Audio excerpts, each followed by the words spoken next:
All right, we're going to get started. Can everybody hear me? Yeah. Okay, good. So thanks everyone for coming. I'm Dr. Repnikova. I direct the Center for Global Information Studies here in the Communication Department. It's wonderful to see many colleagues and students. We're here for a very inspirational panel on activism and advocacy in the age of misinformation.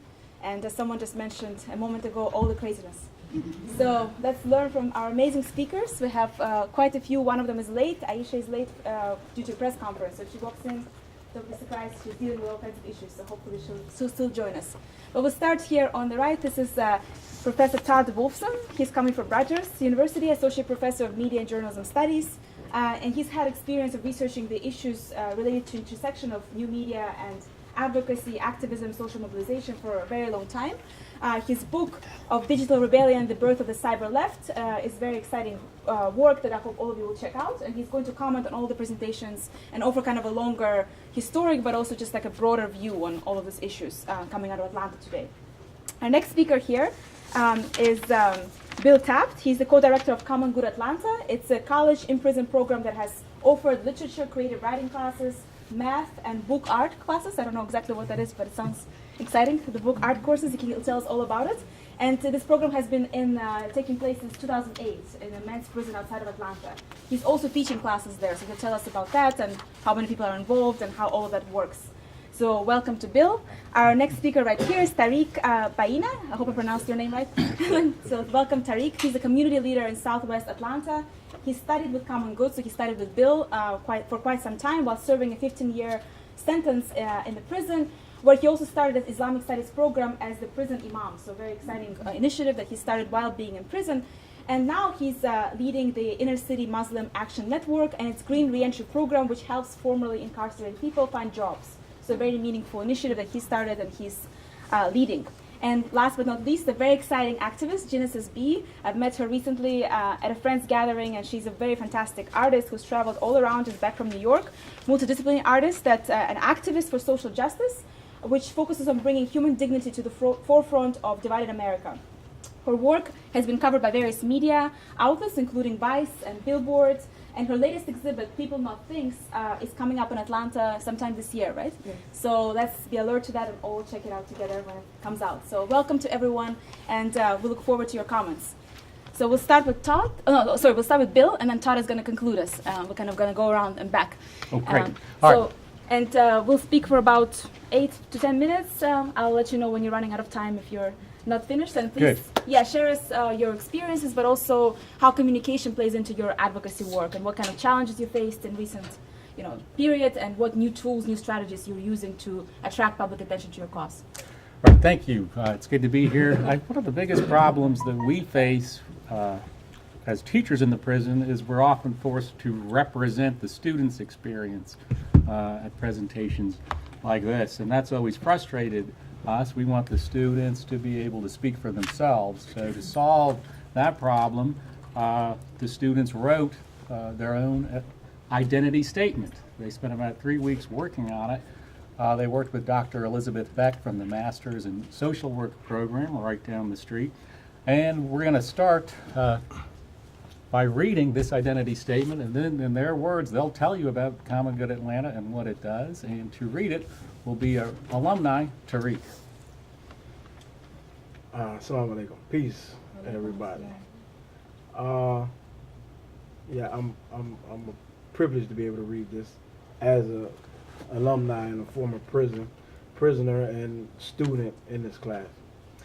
Common Good Atlanta is an organization devoted to expanding higher education beyond the traditional classroom setting.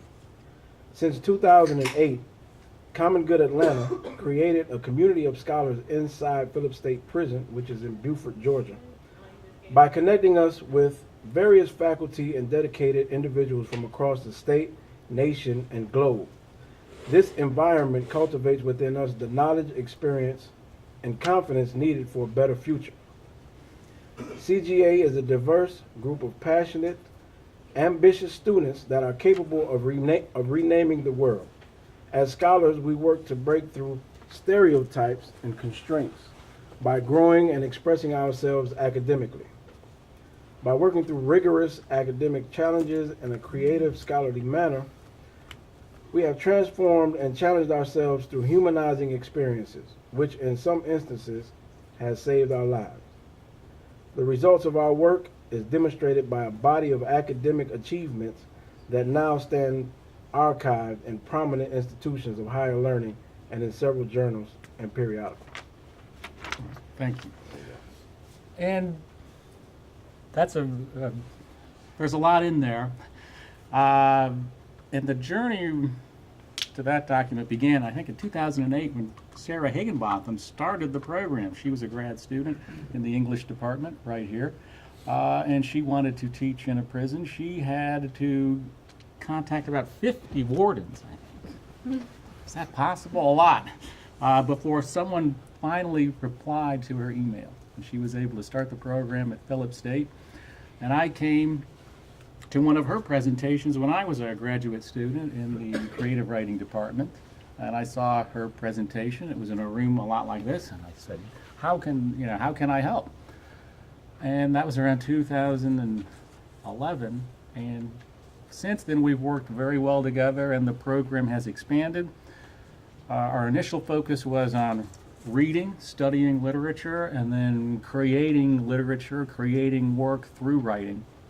And I brought all the creative writing teaching skills I learned as a graduate student into the classroom, and we worked with Tariq and his friends, and we started writing and reading and reading and writing, and the work evolved. We experienced setbacks, was every day just a jolly good day writing. I enjoyed it. Yeah. And, well, that's very kind. But it's one of the things we worked through was the struggle of, I don't like writing. It was some days you just don't want to write, but you keep working. And then the men acquired skills, and they started publishing their work. One student, Charles Tarwater, had an essay published in the Wake Forest Journal of Law and Policy. Other scholars have had their work published in the American Bee Journal, and one of the students, Saad Noor, has a brief essay coming out in Islamic Monthly. Our focus has always been on getting the scholars to express themselves. As they read Shakespeare, they develop their arguments about the plays. As they produce their creative work, their creative nonfiction, we're determined to let them express that part of them which they think they can't put on the page. I think as a teacher of creative writing, a big part of my job is saying, stop thinking, start writing. Because we all tend to think, I love it, I can't say that. No, if something is you is saying you can't say it, that's your body's probably telling you need to say that. The book art grew out of a project. We wanted to bring some punk rock creativity into the space, so we thought the men would make their own books by hand, and they would use available resources, trash, to build the covers and binding mechanisms of the books. That project went on very well, and all the handmade books are currently archived at Emory's Rare Book and Manuscript Library. We are very excited now because the program is expanding to Whitworth Women's Facility in Hartwell, Georgia, and a transition center in Metro Atlanta.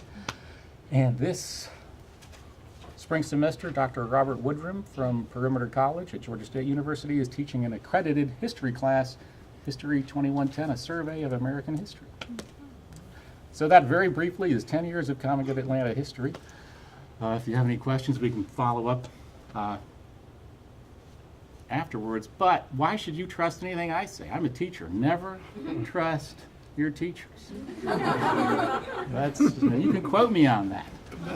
Message of the day. I've seen them sobbing by the copy machines, complaining in the elevators when the students are not around.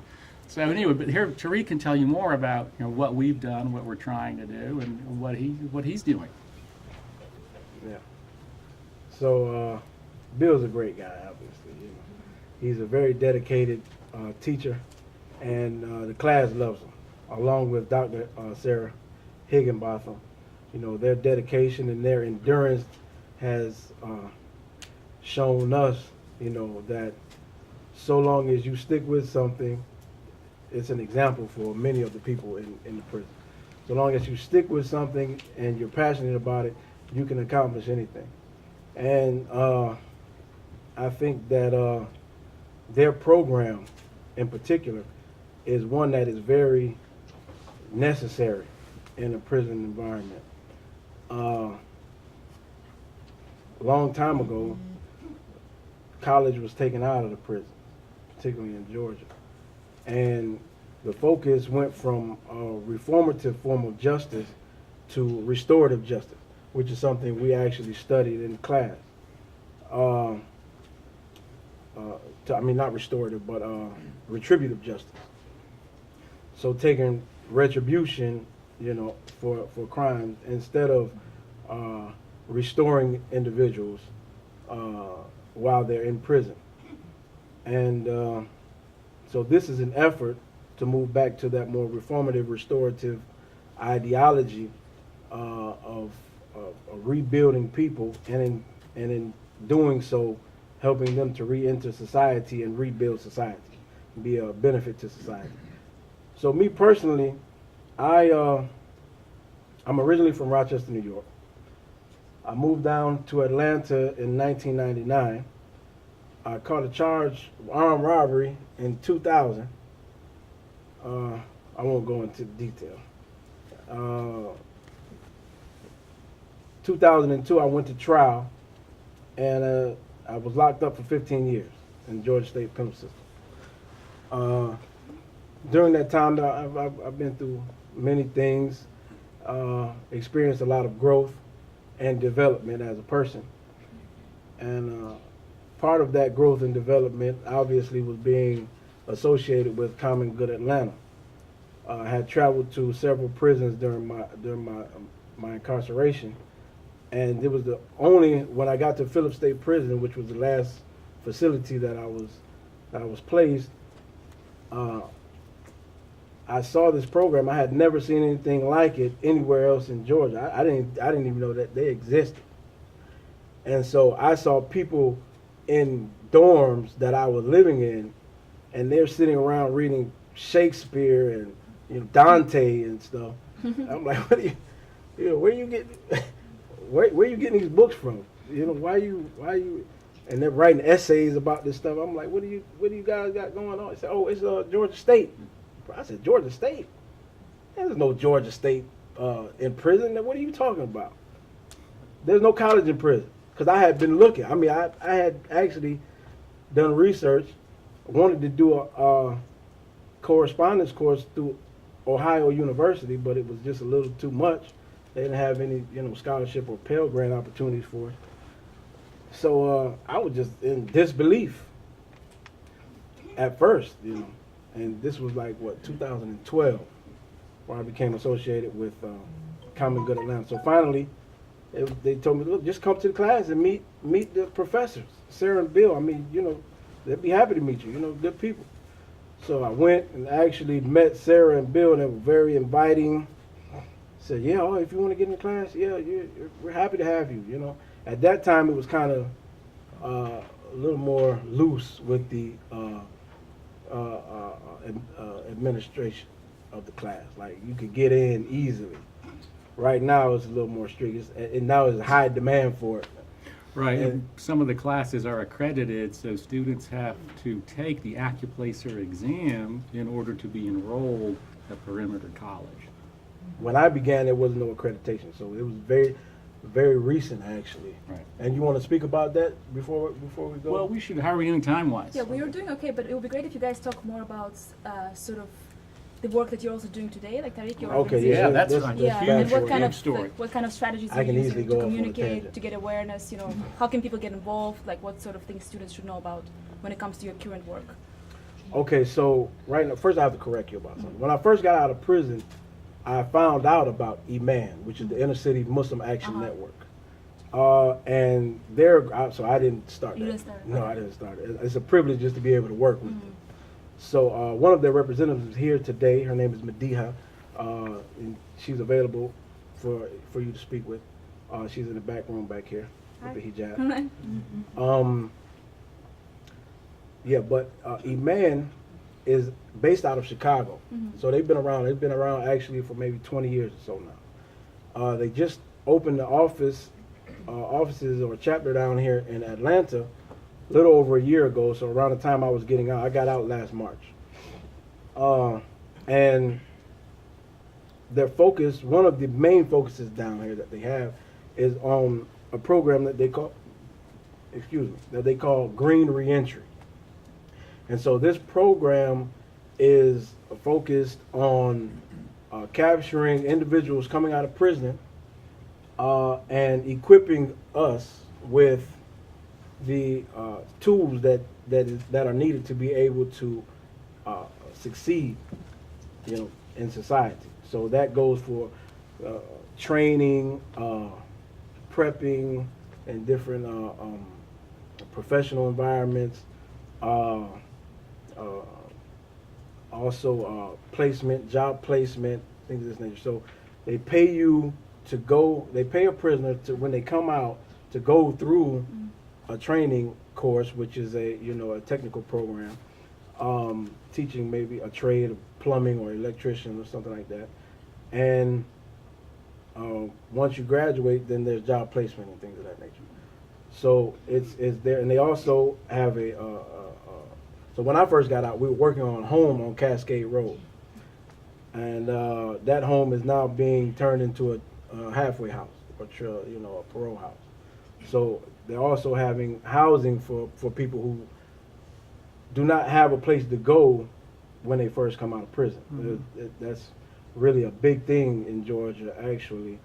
Not many people have a place to land. You have people who've been locked up 15, 20 years in prison, and their families have died off, and they have nobody on the street. So when they come out, there's no place to go or parole to. So that is a big thing now, and they're addressing that.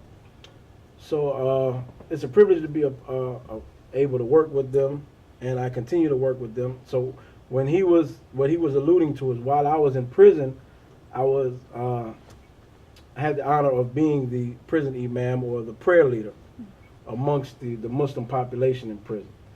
And in that capacity, coming out of his program, Common Good Atlanta, I transitioned into creating an Islamic studies program, a structured Islamic studies program that had professors from on the street coming in and teaching Islamic studies in the curriculum. So, which was something that is necessary in prison, because you have certain elements in prison that can be viewed as radical elements, and if you're not careful with what's being taught, sometimes you can have the wrong influence. So it's very important that people get the correct teachings, and in a manner that is effective, that can be effective and reach people and touch them in the heart, actually.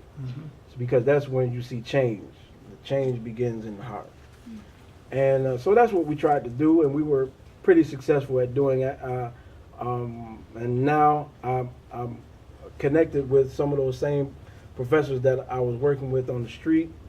And I'm actually reaching out to a professor who was here at Georgia State University for his assistance. I have to reconnect with him. His name is Abbas Barzagar. I don't know if any of you are familiar with him. He was trying to come here, but he's not feeling Oh, he really? Yeah. Was he going to show up? Yeah, he was trying to come, Yeah, he's a great guy.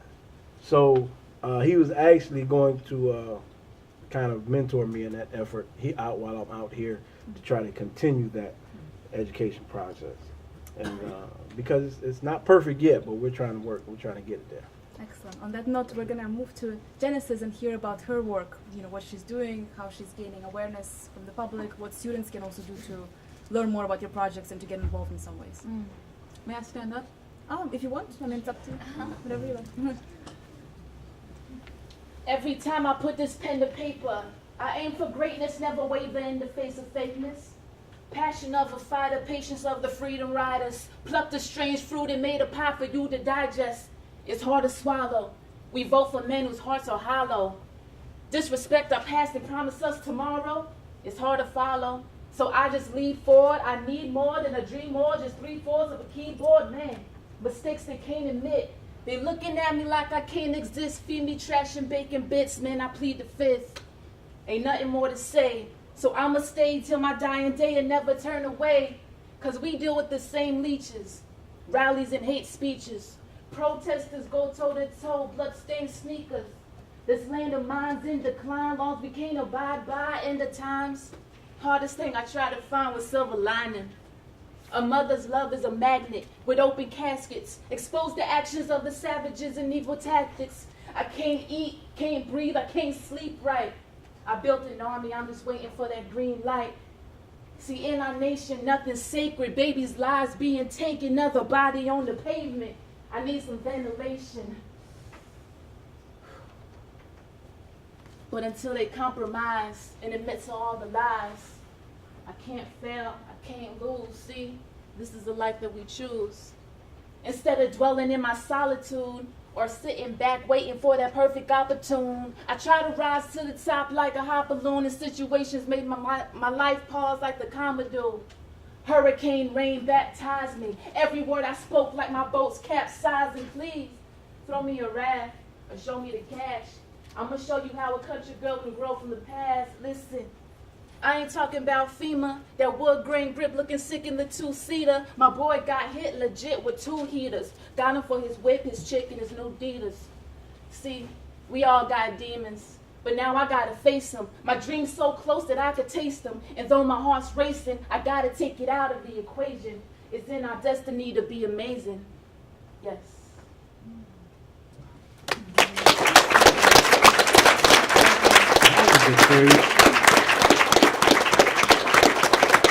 Thank y'all. My name is Genesis B, and I'm a rapper, if you can't tell.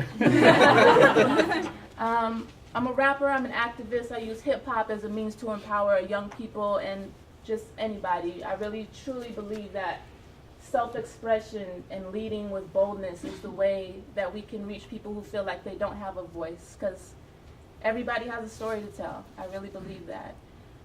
Some of my current projects out right now, we just finished a play called Wonderland that uses hip-hop as a means to expose the challenges of children with autism.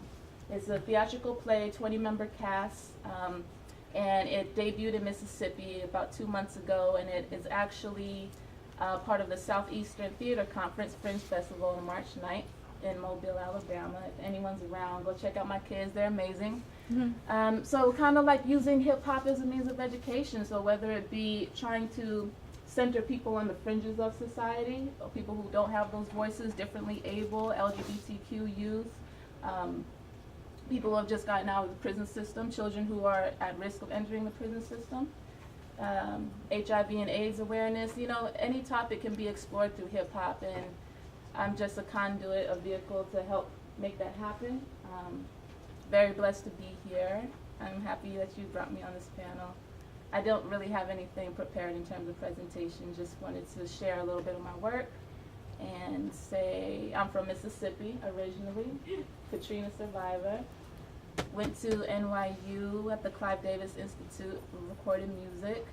That's where I started Strive Till I Rise. That's the organization that I kind of use the hip-hop through.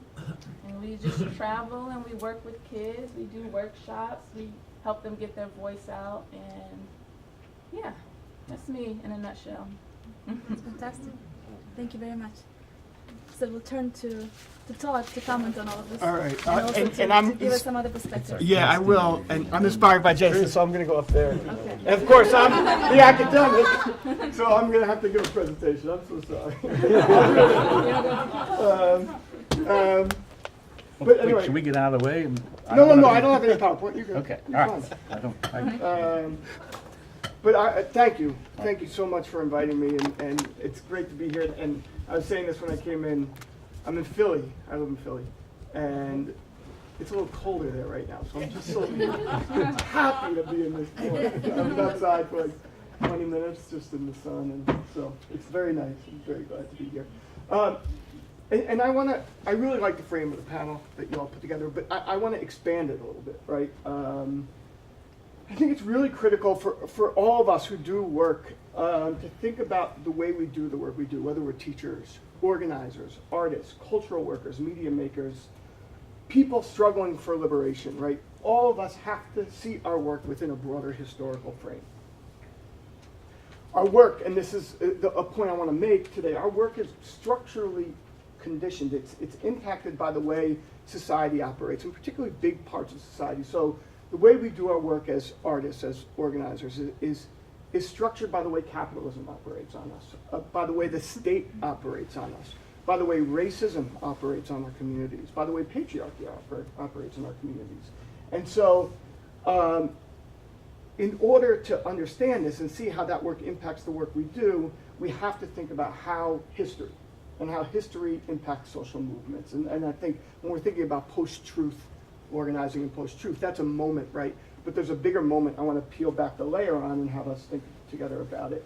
And I think it's important, particularly because if we don't think this way, then we don't know how our work recreates the systems of power we're operating in. So we have to be able to see these things, or else sometimes we practice in the dark. So I'll make a couple points and tell a story, and then circle back and try to, you can't, there's so much there, I don't want to say too much, but hopefully we can have a discussion about the amazing things we've heard. And I should say that it's a real honor to get to be on a panel with Bill and Tariq and Genesis B. It's pretty cool, so I'm really humbled and appreciative.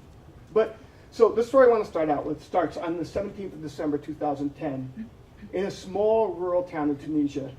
An interaction that's happened 1,000 times before became a flashpoint, igniting a global wave of resistance that we're living in right now. So on this particular day, a police officer confiscated the produce of a 26-year-old street vendor, Mohammed Bouazizi, spit in his face and hid. Humiliated and in search of self-respect, Bouazizi attempted to report the incident to the government offices there, right? But he was refused an audience. They said no. So he went home, he got some flammable liquids, he came back to the government office, he doused himself in it, and he lit himself on fire. Within hours of that self-immolation, protests started throughout Bouazizi's hometown, Sidi Bouzid, which is a small sort of agricultural town outside the capital. And then these protests steadily expanded throughout Tunisia, quickly, right? So there's been a lot of scholars looking at it, and what they tell us is that there was an important role of young people in this, that video played a really critical role in spreading these protests, and also Facebook and Twitter, importantly. But the protest begins with a visceral experience of exploitation and humiliation, right? While media plays an important role, we can't forget where it begins. It begins in inequity and the material circumstances in which we live our lives. And it's important to note that it spread across Tunisia, then it spread across the North Africa and the Middle East, and then it spread across the world, right? So back in Tunisia, a few days after the initial protests, after the immolation, protests gave way to labor strikes in the country, and over a few weeks, Tunisians were unified in their demand for significant government reforms. During this heightened period of protest, police and military, at the behest of the government, responded by violently clamping down on the protests, which led to multiple deaths. But as is often the case, the state violence intensified the situation, resulting in mounting pressure on the government. The protests reached their apex on January 14th when the president, Ben Ali, was forced to flee the country, ending 23 years of rule, 23. The demonstrations, though, continued until people got free and fair elections. Mohammed Bouazizi's alienation, as well as his final act of retrieval, was a trigger in Tunisia because he reflected the life experience of so many of us in the age of neoliberal capitalism. Bouazizi lived in a place with few prospects, and he was immobilized by the weight of an unyielding economic system and a corrupt state which sapped him of any opportunity for security or self-realization. In this environment, Bouazizi never asked to be a martyr. In fact, they did interviews with some of his friends, and all he really wanted was a pickup truck to make his work just a little less burdensome. That's what he wanted. That's what he was going after. However, in this moment that he demanded dignity, his experience radiated a widespread feeling of refusal and thus ignited this wave of protest that engulfed North Africa and the Middle East. And I think it's something we can all identify with if we really are honest about how the system operates. It operates in different ways on different people. You know, if you're a man, if you're a woman, if you're black or white, it operates on you differently, but it alienates and oppresses all of us in particular ways. And so we can see ourselves reflected in his experience, right? And so following the demonstrations in Tunisia, we know the story, protests and other forms of collective action developed in Egypt, Algeria, Libya, Syria, Yemen, touching down in all corners of the region and significantly redrawing the political map. The wave of protests were not confined to North Africa and the Middle East, however. The protests against austerity quickly emerged in Southern Europe, and then ignited the Occupy Wall Street movement in New York City, which swept across the US. And then following this, a further touch point was Ferguson, Missouri, and police brutality, and the Black Lives Matter movement, right? So the Dignity Revolution, which was the name of the Tunisian aspect of this, right, was the first flashpoint in what we've seen as a profound wave of struggle. We shouldn't see these as particular specific things. They all operate together. And they all have one common starting point, which is the economic crisis of 2008. As the ripple effects of this economic catastrophe confronted communities, people across the world were forced to respond to the growing threat of poverty, inequality, racism, state violence, instability. And in this moment, this is a moment when new radical forms of organizing and protest emerged. And we've seen them across the world. We've seen them in Atlanta. We've seen them recently in Florida. So after the initial wave of contention subsided, one of the key organizers in Egypt, this guy Wael Ghonim, and he importantly works for Facebook, and there's problems there, but nonetheless, he reflected on the role of technology and strategy in the Egyptian uprisings. He argued that we are witnessing what he called Revolution 2.0. Looking back at the struggles of the 20th century, Ghonim maintained that the old model, Revolution 1.0, with charismatic leaders, political parties at the center, and these conventional political strategies was over. In converse, through the window of North African uprisings and Europe and Occupy Wall Street and these encampments, Ghonim contended we see the outlines of a new strategy of social change. In this model, revolutions are leaderless, non-hierarchical, networked, improvisational, with multiple groups playing a role.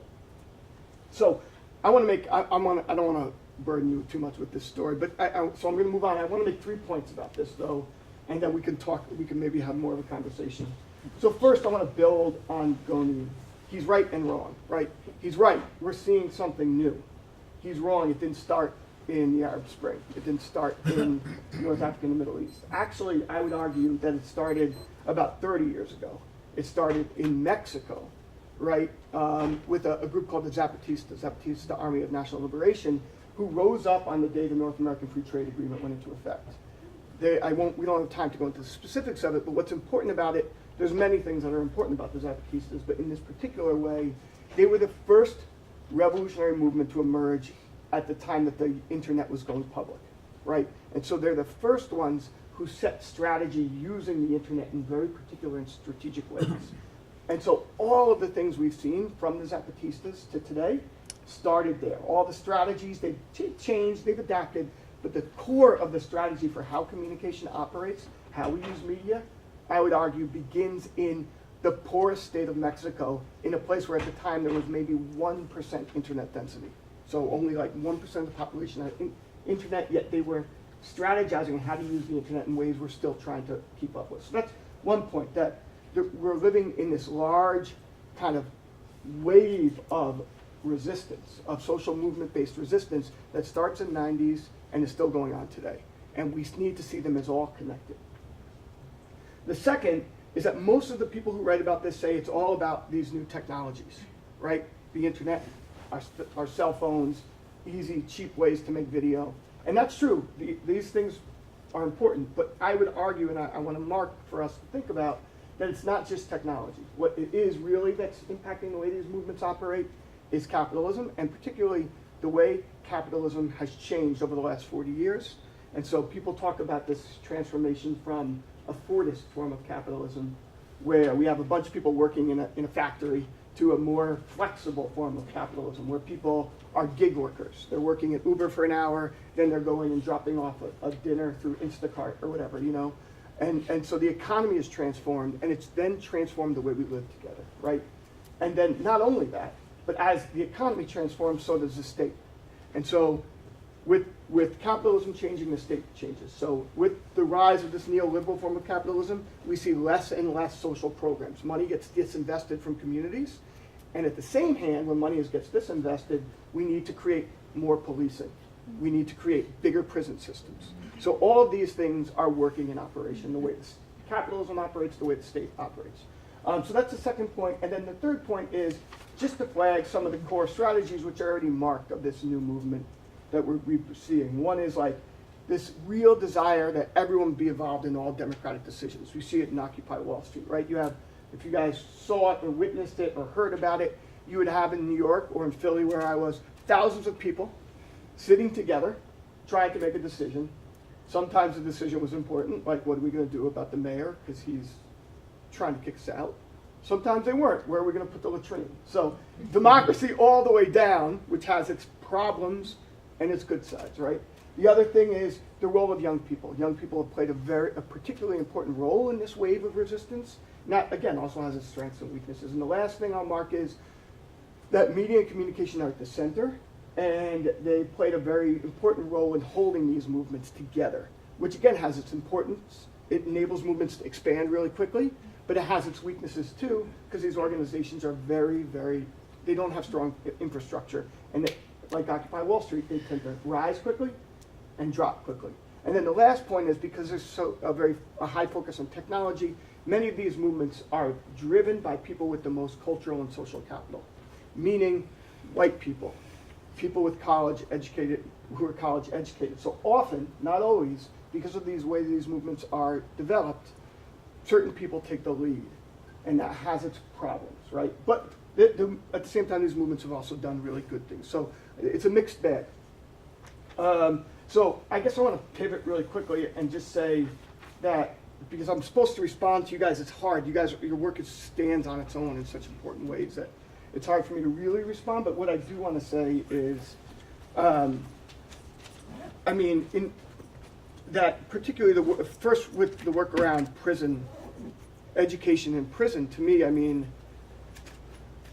this is an exact response to the way the state has changed. We have more and more people in prison living in inhumane conditions, and we have to create programs. I'm so inspired by both your journey and the program you guys have done there. I mean, that's beautiful, and to me, the only way we can actually build change is through education, and through education that leads to clarity about the struggles we're in, but also about how to get a job and how to feed ourselves. It's both, right? It's what do we do tomorrow, and then it's also how do we get clear about the struggles we're in so that we can change the world we live in.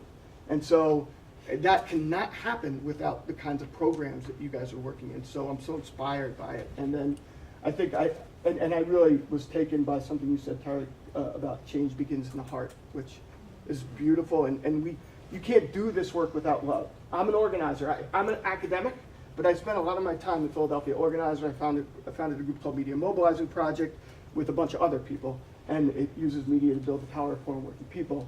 And then I also now have built a group called 2 and 5 People's Alliance, which is a mass organization that works at the intersection of labor and community, building power in Philly to make changes in our lives. But I'm struck by that because you can't do this work without love. And that love can't only be abstract. It's got to be in how you engage people in every moment, or else it doesn't work. And that actually transforms or moves us to Genesis B so beautifully, because that concept kind of is all over you. The love, and it's really beautiful. And I see that that's how you approach your work. But also, I wish I had the power and presence you have. It's amazing. But also, I guess I want to say that you're a reflection of a long history of movements recognizing that the only way we can actually make change is we have to have cultural workers, people who are telling stories and building those stories through apparatus that people are ready to hear. Rap is one way to do that. In history, maybe folk, And so it's without that, we can't build this work without that sort of cultural kind of arm. And I was also taken, you talked about storytelling, And so in Philly, we have this saying, movements begin with the telling of untold stories, right? So you can't begin to understand the struggle you're in until you begin to shine a light on it and have people tell their stories, share their stories, and through that build connections. So I just think, to me, that's what some of the work you do and the vision you bring to it. And I think we need that work, or else we can't do the bigger work. All of it's together interlaced. So but thank you. I'm really happy to get through it. Fantastic.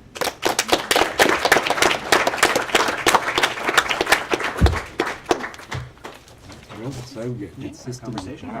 Yeah. We have some time for either questions or conversation from Comments, yeah. from the folks. Yeah, to anyone on the panel or to everybody, any reactions, ideas, questions? Yeah? Yes, I really love the stories that you all have told, and each one has a message. There are all these unique groups, and I'd like to address the post-truth. Can we get to someone speak on post-truth and how you wade through all these situations where truth is somehow redefined. When you think of truth, you think of what people say is true, it is verifiable, but we're in a different era today. And I would like any of you to address how, with all these groups, you can be effective. I'd love to speak on that just briefly because I've recently had an experience. So part of my work is we're leading a campaign to remove the Confederate emblem from our state flag in Mississippi. And I recently had an incident where a protest that I did went viral, which was great because it shared awareness about what was going on in Mississippi. A lot of people don't know the Confederate flag emblem is still in our state flag. It's the last state to have it. But I received a lot of backlash from alt-right, white supremacists, misogynists, as you can imagine. But there were publications who actually published fake news about me, respected publications, not tabloid sites.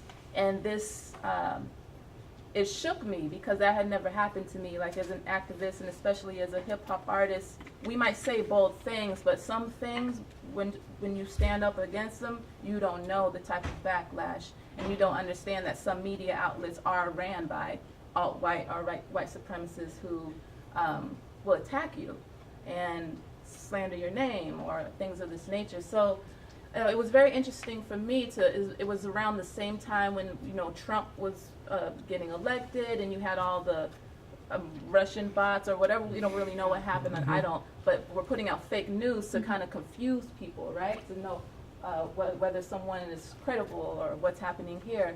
And it was so strange to be on the receiving end of that as an activist. And it's like, yeah, how do you navigate that? And I didn't know how, and it almost made me want to stop and give up because it's like, how can we move forward with truth when it's so easy for the mass media to twist it? And when the truth is there, like it's on video and like at a sold out show, and like, there's evidence that, what they said happened didn't happen. Excuse me. But ultimately there was justice, and people could see, like logical people can tell lies from false, but I think it starts with what you said about education being so important. And the way that people are able to manipulate other people's psyche and logic with this fake news is just beyond me. But I truly think we're getting over that hump. I think that was something, with the Trump getting elected, it was like at its height. I think people are starting to see, like, you have to check those sources. Like check if you can't find 3 or 4 sources with that, then it's probably fake news. Yeah, it was just pretty amazing to see like these credible news sites spewing obvious lies, and it just made me think about all the activists out there who are doing much more radical work than I am, how difficult that must be when you're trying to speak the truth and you have to combat. That saying, the devil is a lie. It was like, I never really knew what that meant until like recently, That's all. Education, I think. Todd, are you doing any work around that in your media? Well, I mean, we actually with Victor Picard, who came here recently, I think we've talked about it, but we haven't done any work yet. But I do think the thing that comes up for me, I think I really agree with what Genesis B said about education. But the other thing that comes up for me is twofold, which is one, journalism is historically, there's a lot of criticism of journalism, and it's fair, right? Journalism has often served the elite. It has historically.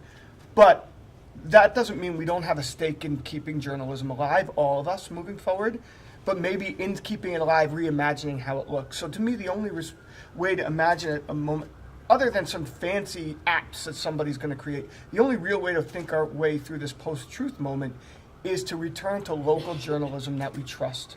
Relationships matter. When you see something and it's not somebody you don't know spitting some lie about someone, but it's somebody you see on the daily, or at least you know because they're in your city and there's connection there. That's the only way to understand how your world operates. And as we move out from those kind of local rings, I think it becomes really hard to know how to trust. And so to me, the real vision needs to be reimagining local journalism as embedded in communities in a way that those communities can trust and co-build the journalistic operations. And that's kind of a vision I would say makes sense, but I haven't done any actual focused research on it. Yeah. Do you guys have something to add to this? Yeah, I mean, systems of power, always create their own truths. And I think as teachers, I hope we inspire all our students to doubt those truths and check their sources. I think that's very important. That's a big part of just English 1101 at Georgia State. Go find some scholarly sources and include them in your work. If you just pass on that habit to your friends, they're going to be better able to stand up to the ignorance out there So it's media in the literacy, world. Media literacy. Right, Learning and that's how to- very important. And I think we talk about media literacy and the internet, but in Tariq's position as an incarcerated scholar, he had no access at all to the internet. Right. And there's a struggle for us. Our communication strategies are of course not digital, but we're worried about a system of power. As a teacher, I have more power over the students. So I have to critique that and be aware of that because it's a big problem. Yeah. I mean, I think a lot has been said. I would agree with you on the apparatus at a local level and being able to build those relationships and getting to know people. And I think that it's telling her story. It's telling that, to be honest, this is not new. Journalism has always put a spin on stories.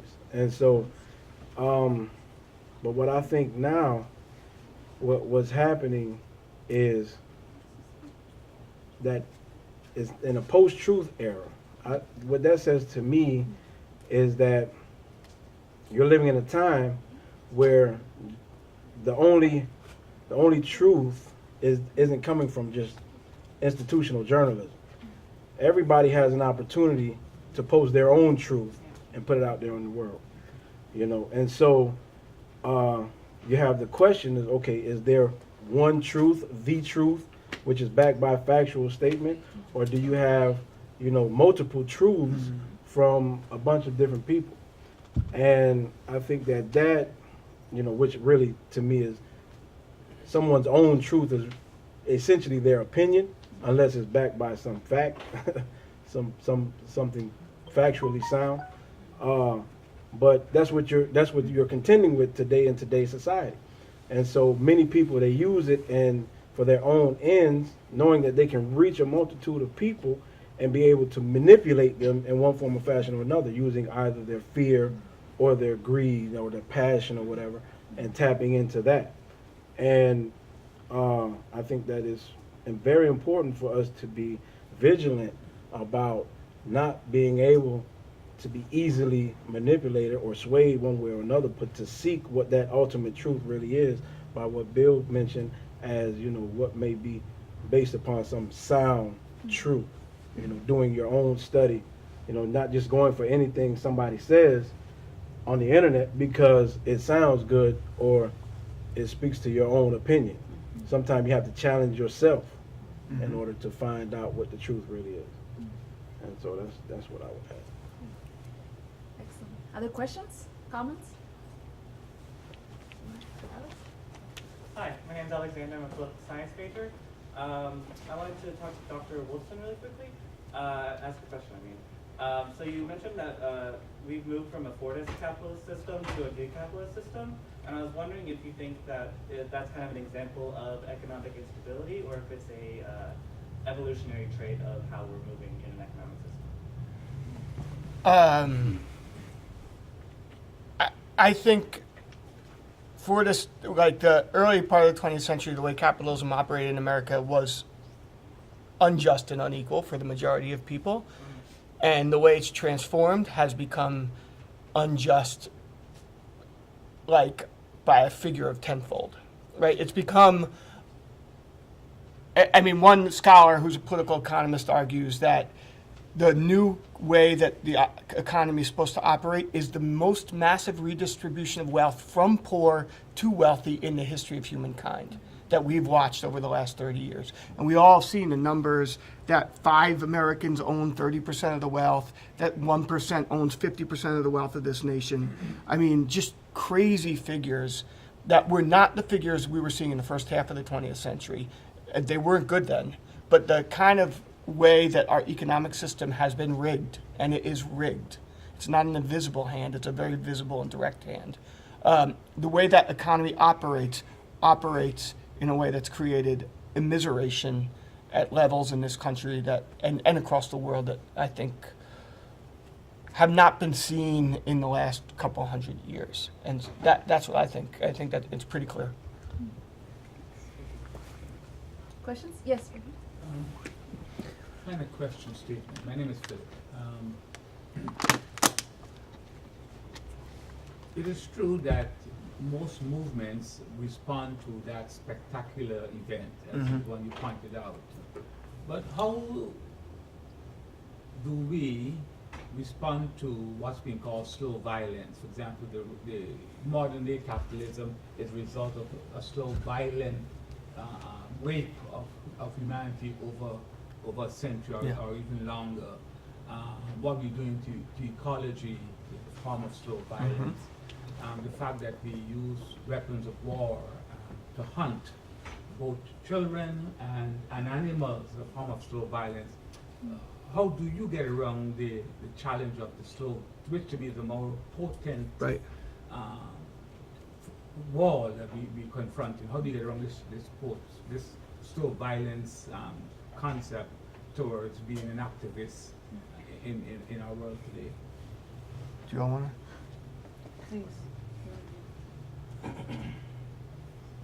I can start, but please jump in, that's please.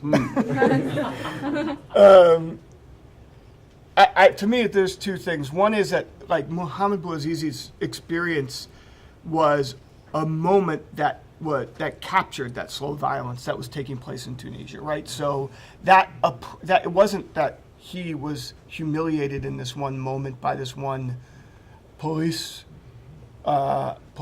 woman, I believe it was, but rather that the way that system was operating on him and all of his peers and friends and family and colleagues in Tunisia had led to a moment when something like that could just spark a revolution. So I think it's actually slow violence that created the situation and then this extreme moment that sparked it forward.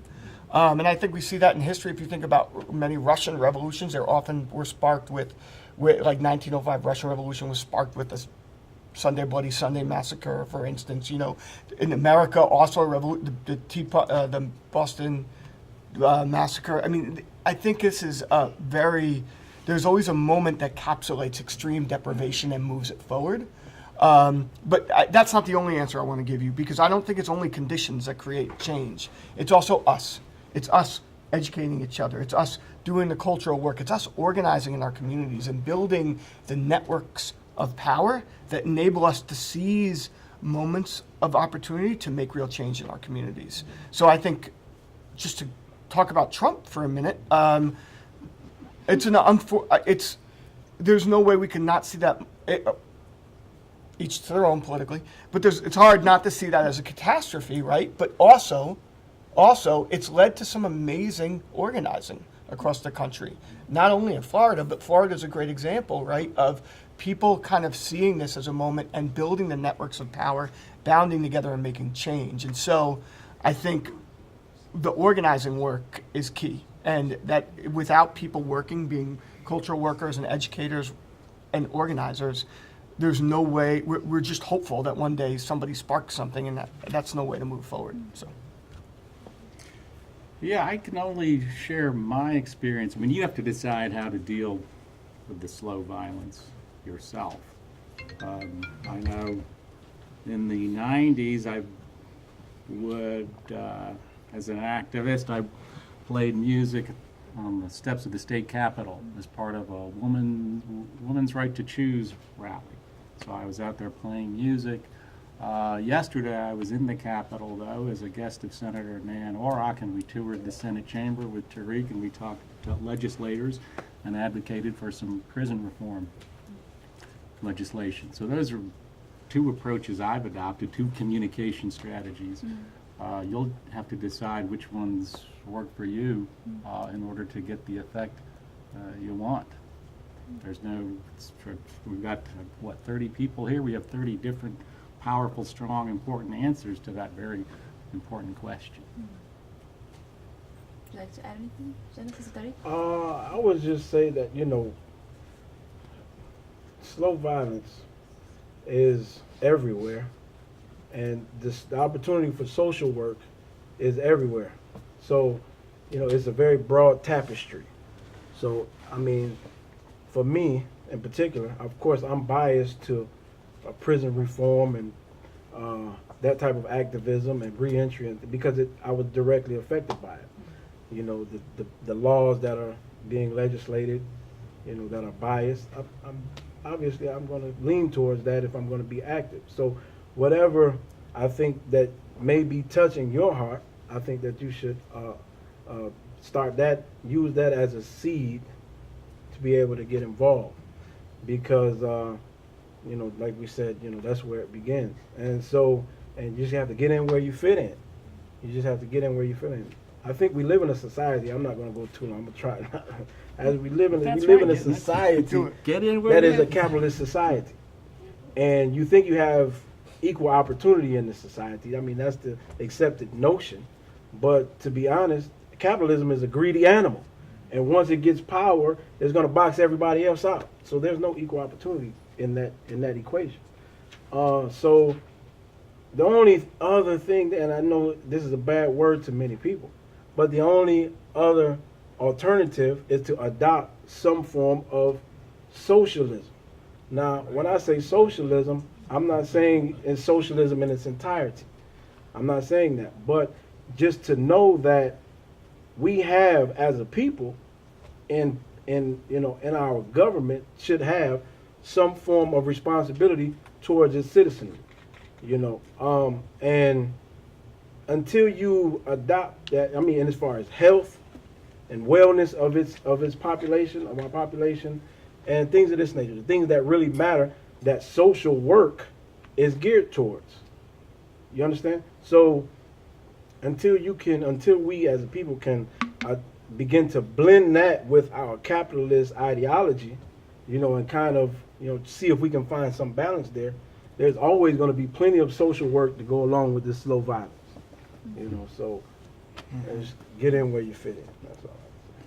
I'd like to add also, just I can only also speak to my personal experience. I think revival of certain movements is very important. I come from a long line of activists, and my father, I grew up, and he would tell me about my grandfather, Reverend Clyde Briggs, and how he was fighting white supremacy in Mississippi and voting rights and empowering education reform. And these were all stories that I knew growing up, but you don't really think about it until you get older. And then you say, well, maybe there's something that I can do if I come from this. So I think about my girlfriend who studies African-derived religions, which through a slow assault was now is considered taboo in a lot of places because, you know, the slave trade, you suppress the heritage, you suppress the culture, you suppress the religion, and a lot of our ancestors were using African-derived religions for social justice, and this is something that was lost, but it's a very, very powerful form that we need now. So I think about something like that, where it's like a intentional assault on a truth that can die down for hundreds of years, but it gets passed down somehow, even if it was just through oral word, you know. And so that's like an extreme example, but everything from what's going on with our environment and to the mode of oppression of capitalism and these things, it's like, I think the slow assault, the slow violence is the most deadly, and I really do believe that because it's so easy to, if you can train a generation to forget that or consider that taboo, consider that lies, that whole truth can be lost for further generations. So I just think it's important. I mean, I'm really grateful that my father just instilled my history in me, even if I didn't quite get it then, you know, but as an adult. So if we can continue to just try to keep reviving truths in our next generation, I think we'll be okay, but I hope. Hopeful, yeah. We have time for a couple more questions. Yeah.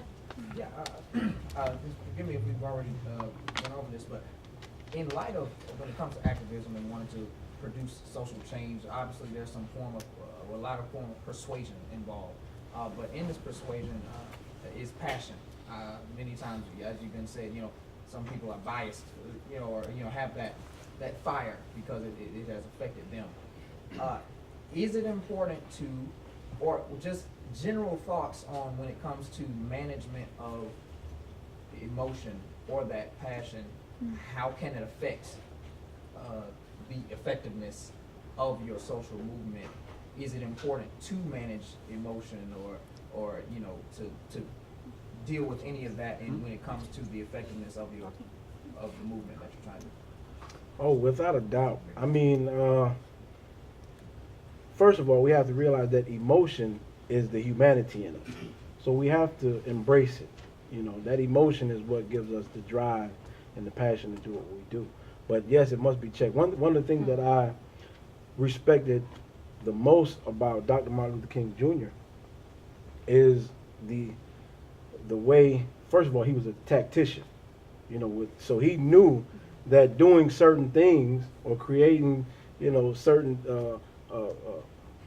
problems in a particular environment would cause a response, an emotional response that he can take advantage of. So he was a tactician in that sense. But his followers, he trained them in order to be able to control their emotion. You know, so this was a movement that was led more on rationale than it was on emotion. It was led on rationale. It was fueled by emotion and passion, but it was led by they used their heads, you know. And so that's why I have a lot of respect for the way that they put that together, because that's the essence of the reason why I believe it was so successful, you know, and making the change that it sought to make, being able to control that passion and harness it, you know, in a positive way. Tariq spoke about something that you said, challenging yourself. So when you talk about emotion and passion, this is something that really hits home with me, because when I was younger, I would do things out of anger and passion in my art. And sometimes it went well and sometimes it went south. But as I got older, especially with the protests with the Confederate flag, the backlash that I got, it led to a facilitation between myself and people on the opposite side of that issue, people who want that symbol to fly.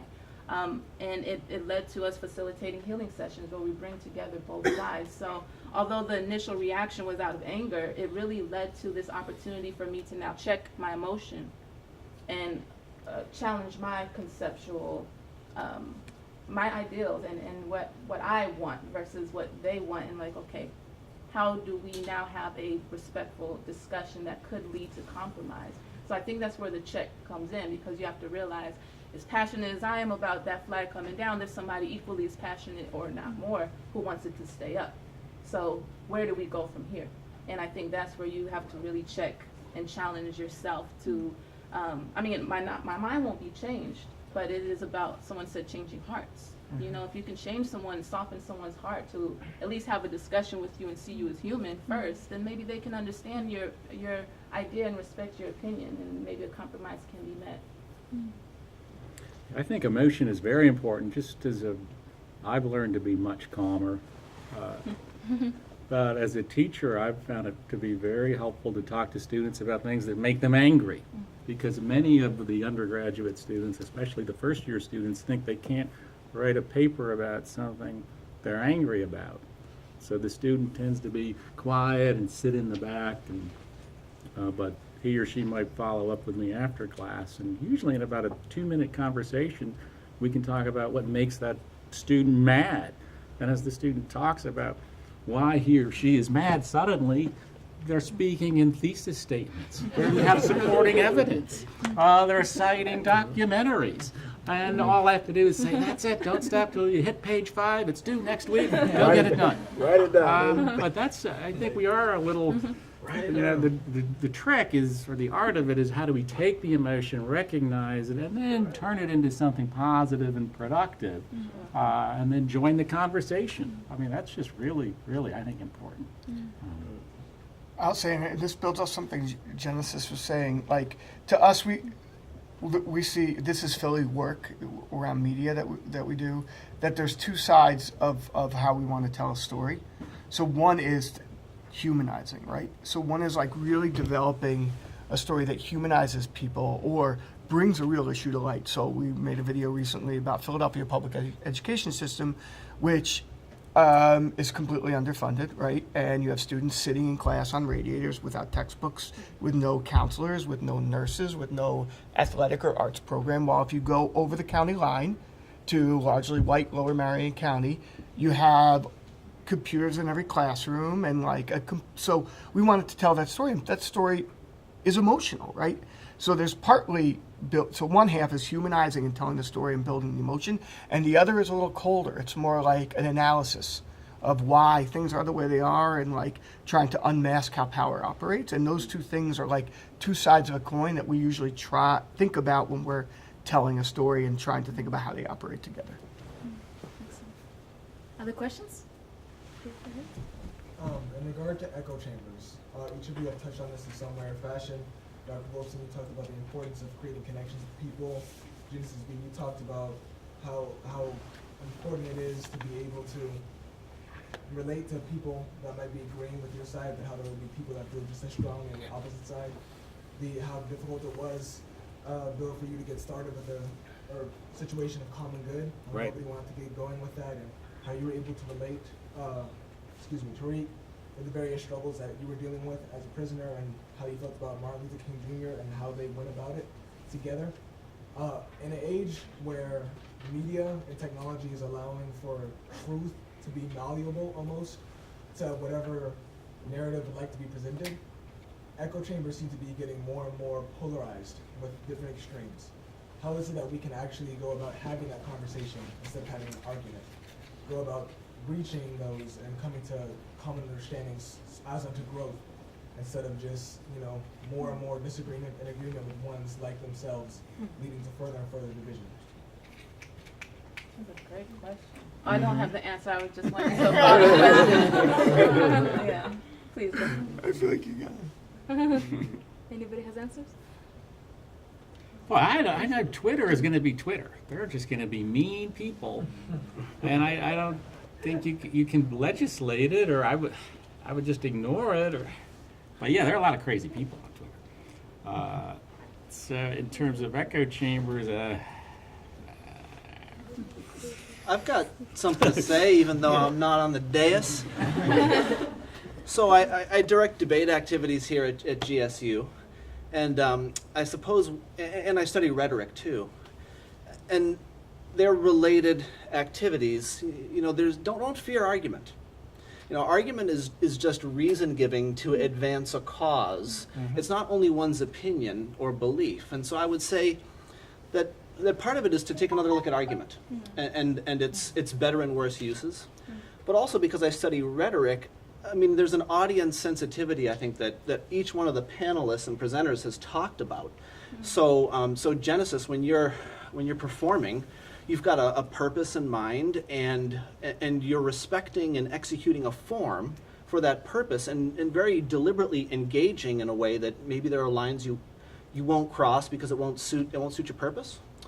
And so I think argument combined with a sensitivity to what the form allows or doesn't allow is one way to start that. And I would also just say for all of the folks who are thinking about getting involved, don't fear opposition.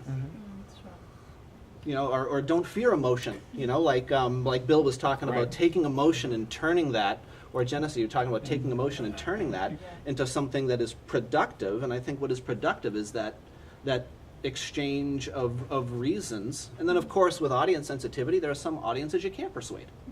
Right. In context, I mean, you're just going to have a much better discussion in a classroom than you will on Facebook or Twitter. I mean, you're going to get trolled on Twitter. They're not going to listen to anything you say. They won't read your sources. But you want to be realistic about who you're speaking to and in which situation. I think that's good. I'll add something as well. This is just a personal exercise you can do if you're wondering if there's ways that you can address this. There's an exercise that I developed called conceptual resistance, and this has helped me to be able to facilitate these healing sessions to allow people try to understand their perspective in a way that's not going to drive me insane.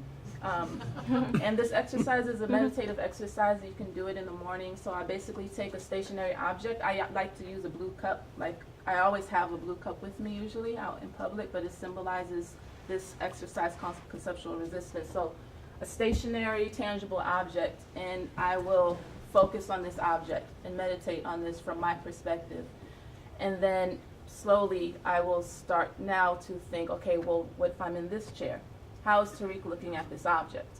And I will simultaneously try to visualize what I'm seeing, what Tariq is seeing, and I build upon that from different angles, starting with 2, then I go to 5, and then all of a sudden I'm looking from inside the cup out, right? So all of these things, so if we can do this with an inanimate object, just imagine if we can strengthen our own concept of perspective, how we can now see other people's point of view. How did they see that event? How did they see that story? How did they see that history?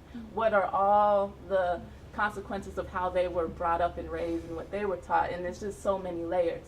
But I start with just my perspective, and then a second, then a third, from one object. And you can do this for 5 minutes every day, 10 minutes every day, but it's a form of meditation that just kind of resist your own concept. Like, you start, I wouldn't recommend this for children, but for adults, you start off like, I'm wrong.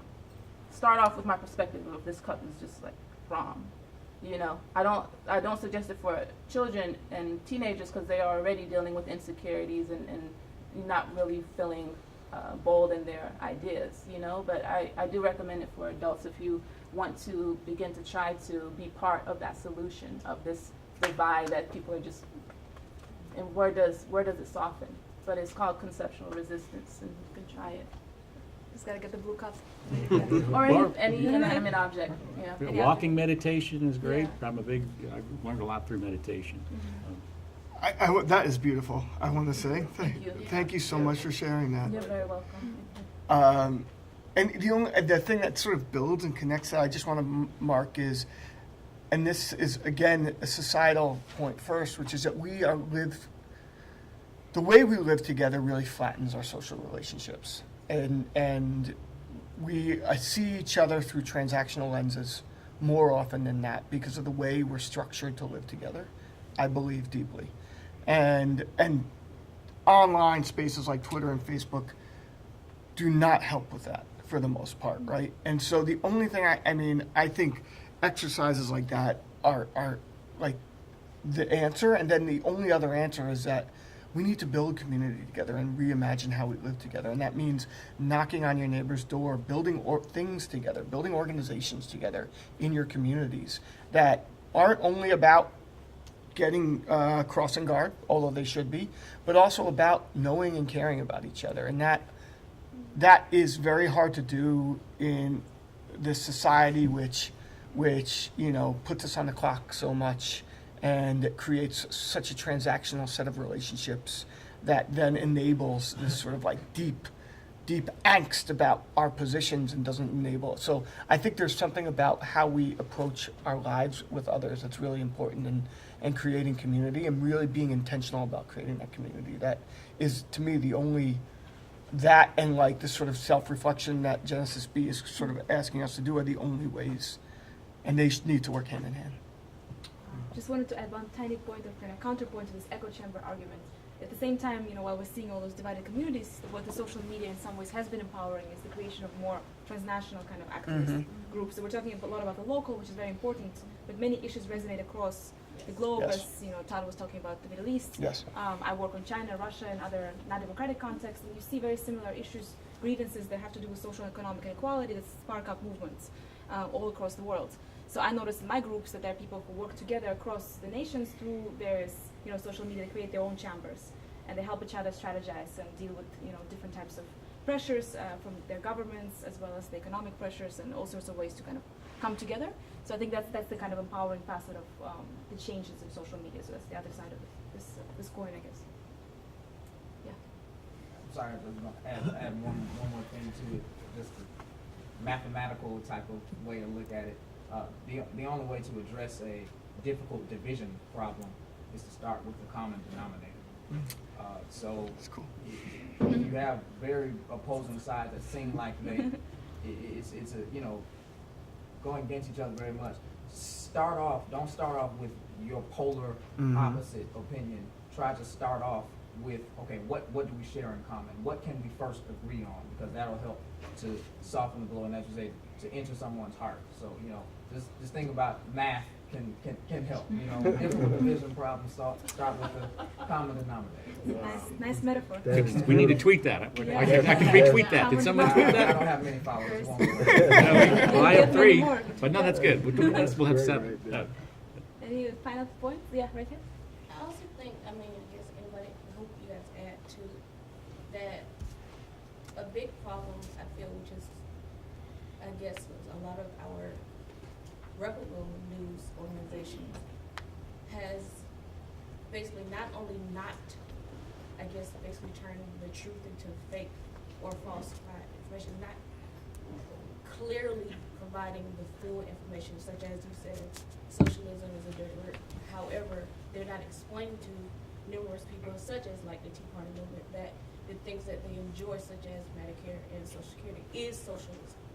So I wonder, how do we in a creative way, because most people just do not want to read, or just don't want to, because a lot of our society, our attention has just basically it's gone, and they have to have something like music or film to draw their attention. So how do we creatively get people to know the full truth of things like socialism or anything? Because a lot of things, like in our like CNNs or our local newspapers, want to keep a permanent underclass. And so how do we educate so we can create a movement that's not only just one movement or about one thing, that we can just have people rise up so there wouldn't be an underclass, so that maybe we can change this inequality and finally fight for something that maybe can change the way we vote, so that maybe the people who are voting against their own interests can think about things when they go in the polling, in the voting booths. Hard questions.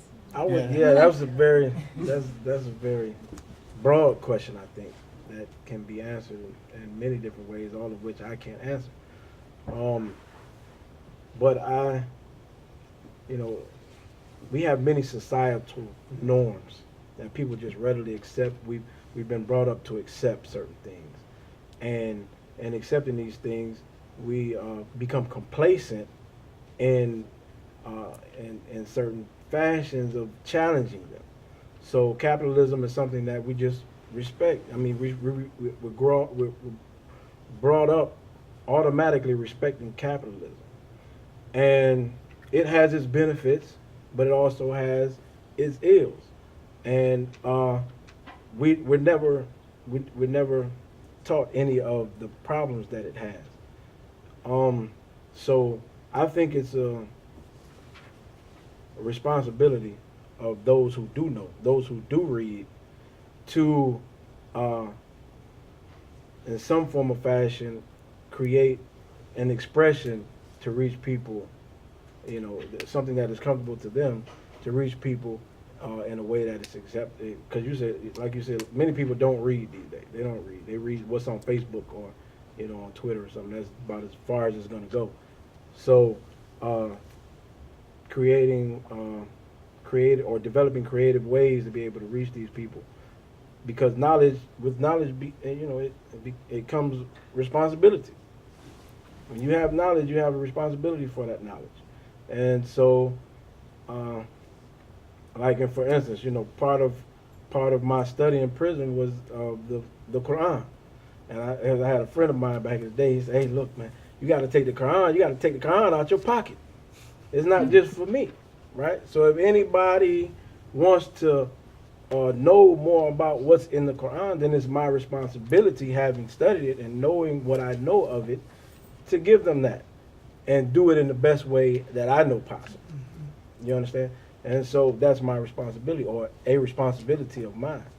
And so I think that people, whoever you might be, if you're studying a particular subject, then you should take it not just as your own personal growth, but as an opportunity to reach others and teach others and help them to start challenging some of these societal norms that we've become accustomed to accepting, you know, that you may, through your study, have found out is creating a lot of problems in our society, you know. And I mean, that's just what I have to say. Any points to add? Well, I guess think like an artist. Paul Klee, the artist, famously said, "Art doesn't reproduce what we see, it teaches us to see." And often these artworks that frustrate people, they frustrate the mob because the mob doesn't want to see things in a new way. But over time, the good artists are proven to be correct. And as you engage in scholarship, you should think like an artist. Your essays, your work, your research shouldn't just reproduce what we should see. It should teach us to see in a new way. And that's just, the good thing is that the fight will never end. We're always going to be seeking new ways to be better, stronger, and keep producing work. As a I don't know how else cultures work, because there are always going to be new challenges. We can't predict what the future challenges will be. We can only know we have to work and be ready and think like a team, eat pizza, and then leave the room ready to fight every day for what's good and right and true, even in a post-truth society. Do you follow Now This?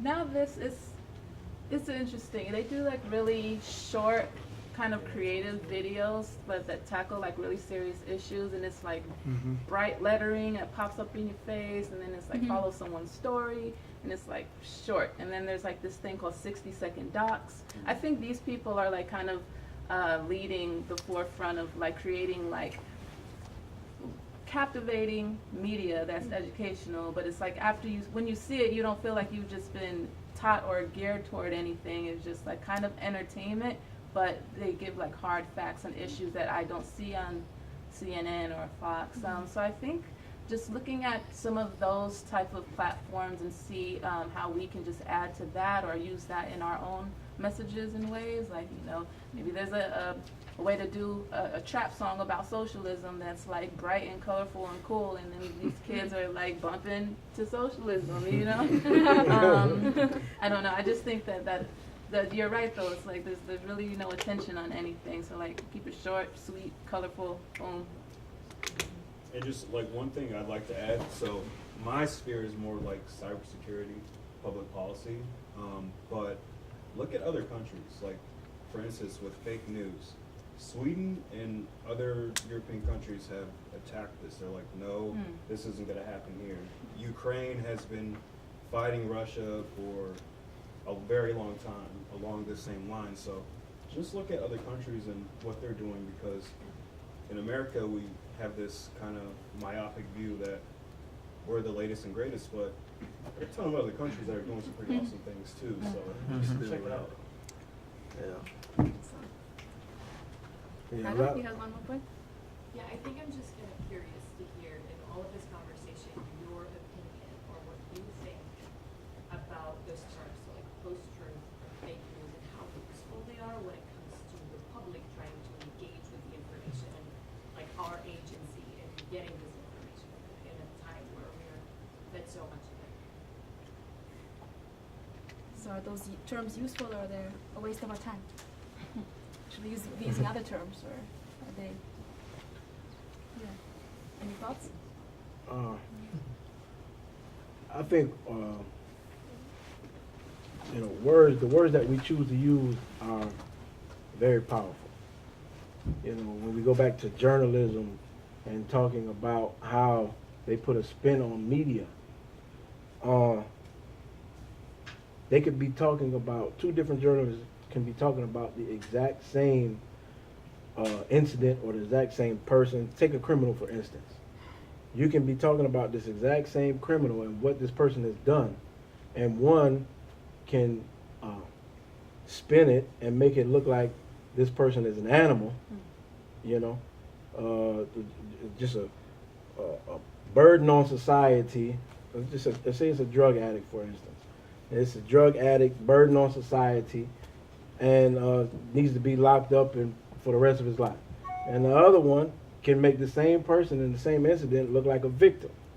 You know, so words are very powerful, and the way we use them is very, very powerful. So I think that you know, good people choosing the right terminology and defining that terminology clearly.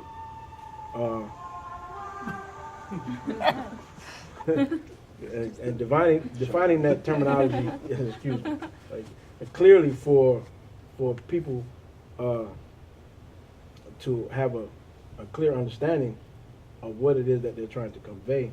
I think that's very important. So we need these terms, you know, in order to understand the problem and be able to kind of discuss solutions, you know, to these things. I would say, I mean, post-truth, right, so the only thing it does that concerns me is it erases history. So, and Tariq, you said this before, and I think I was marking it as well. Yes, there's a particular problem in Facebook and online that's existing right now, but if we aren't honest about the fact that journalism as an operation has had an agenda for 100 years, right? And that doesn't mean all journalists. That means the system in general. And that agenda has often served those with power, and that has been mis and disinformation. Then we think it's that we lose that history if we say this is the post-truth era alone, right? And so I don't know. I think there needs to be something that attenuates the specificity of what's going on online with these Russian spam, you know, this stuff needs to be specified as particular, but I don't think we should lose the fact that we've all been, and this is to your point, we've all been struggling and we haven't been well served by our media and our media system, which is a for-profit system that doesn't allow for very strong independent or public media. That we've not been told the truth for a long time, and that this society is ruled through consent and used media as the main apparatus to do that for 100 years. And so that's the only reason I have a concern about this, because we lose that history. I do think mis and disinformation are somewhat useful in trying to mark the kind of thing that happened to Genesis B. But in general, yeah, those are my concerns, and that's why I don't know how I would engage the term in particular. Yeah, I'm skeptical. So that point about the historical context is really important. I'm old enough to have lived through a lot of history. And you can just watch episodes of the New York Times Retro Report. And they're about 10-minute videos, and they look at news stories from the 90s and the 80s and the 70s, and they show how completely wrong the media often was as they attempted to tell their readers the truth. And it's an easy way to put the historical context on your phone. You can watch it, and you will be amazed at how completely wrong the media was. So yeah, you're right. You want to think about fights for truth have been going on for a long time. If you were in Socrates' class and you were writing, he'd probably hit you with a stick and say, a true philosopher doesn't write or take notes. A true philosopher keeps it all within his heart and head. But the kids back then were going, you're so wrong, man. I'm taking some notes, man. And so that's, the kids were right. So there are going to, always, we're always going to be in opposition, I think, in some way. Yeah, I mean, I just wanted to add, just as a rhetorical scholar, the quickie on this is a post-truth kind of implies a nostalgia for a way it was that romanticizes in some way. And so the question is, but also thinking about the context, as it seems to have arisen, at least in the American context, post the 2016 election. Yes. So who benefits from this? And who benefits from the idea that we used to have, I mean, what side is trying to make America great? And are we trying to make journalism or the public sphere great? And I think that it's worthy of skepticism, and especially since one of the consistent messages of all of our panelists has been to build trust amongst people. And so if it signifies a nostalgia for a time when we were not polarized, the implication is that it was better before, and we are currently polarized. And that's not a useful place to start. And it's just like this sort of thing that's no longer accessible. So as a public, like, how do you engage with that, right? Like, how do I get access to this truth? Right. It's post-truth now, it's all fake news. One thing I always tell my debaters is that you can always refuse to answer a bad argument, or at least say something very little about it, and so we could ignore it. So that's an option on the table always. Right, yeah. But I still get mad and Yeah, meditation doesn't work. I want to crawl onto Twitter and grab that person. But the blue cup exercise is the opposite, right? Isn't it the flip opposite of it, right? Right. In a There's sense. so many of them. Right. They're all here for you to look at. You Right. just have to Like the Rosh, it's also like Rashomon, that whole, like, yeah. Right. Well, on that note, I think we have to conclude. It was a fantastic event. I think we all learned a lot, and this was a joint effort with the Debate Society and the Global Information Studies Center. So we hope to do more of these things next year. But for now, let's thank all the panelists, and it was really wonderful to have you. Thank you all. If anyone would like to follow me on Twitter and Instagram, I'm at GenesisB. That's Genesis like the first book of the Bible, and then B-E, all one word. And when is your exhibit coming out, the one you mentioned? I don't know You don't know yet, yet? but Okay. if you follow me, you can keep up with me. Okay. You'll find out. We will keep up and get the blue bucket. The blue cup. Blue cup. Or come on back.